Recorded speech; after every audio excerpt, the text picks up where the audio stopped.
তো মক্কায় সবচেয়ে বড় কুস্তিগিরের নাম ছিল রুকানা। কি নাম?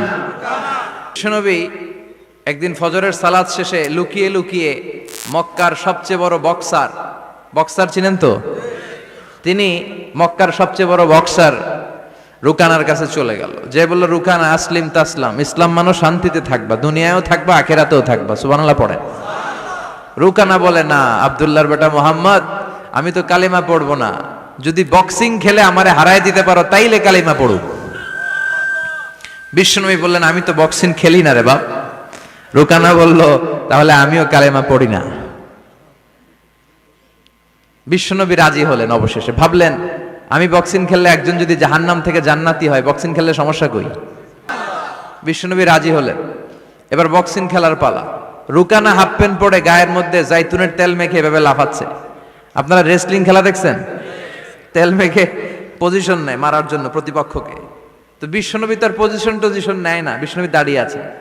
রুকানা বলল, মোহাম্মদ আমি লাফাচ্ছি, তুমি লাফাও না কেন? তুমিও লাফাও। বিশ্বনবী বললেন, না আমি লাফাই না, কারণ আমি সেলাইবিহীন লুঙ্গি পড়ি। এবার মারামারির পালা। রুকানা বলে, মোহাম্মদ তুমি মারো। বিশ্বনবী বললেন, তুই মার, কারণ আমি মারলে ওই মায়ের হজম করার ক্ষমতা তোর নাই। বিশ্বনবীর এক হাতে জান্নাতি 40 জনের শক্তি ঢুকায় দিছে কে? তো বিশ্বনবী মাইট দিলে এটাও হজম করতে পারবে?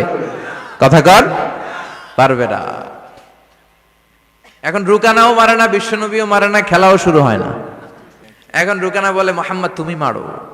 বিশ্বনবী মারে নাই, কিন্তু এই হাতটা দিয়ে বিশ্বনবী রুকানার ডান কাঁধে এভাবে টাচ করলেন। মারে নাই, খালি বলছে, রুকানা এত লাফাস কেন? টাচ করার সাথে সাথে রুকানা বেহুশ হয়ে জমিনে পড়ে যায়। সবাই তো অবাক, ঘটনা কি? কি মিরাকেল, কি অলৌকিকত্ব! পানি ঢেলে রুকানারে হুঁশ ফিরানো হয়েছে। সবাই বলে, রুকানা তুই তো অনেক বড় পালোয়ান, আব্দুল্লাহর বেটা মোহাম্মদ ঘুষিও দিল না, লাথিও মারলো না, বেহুশ হইলি কেন?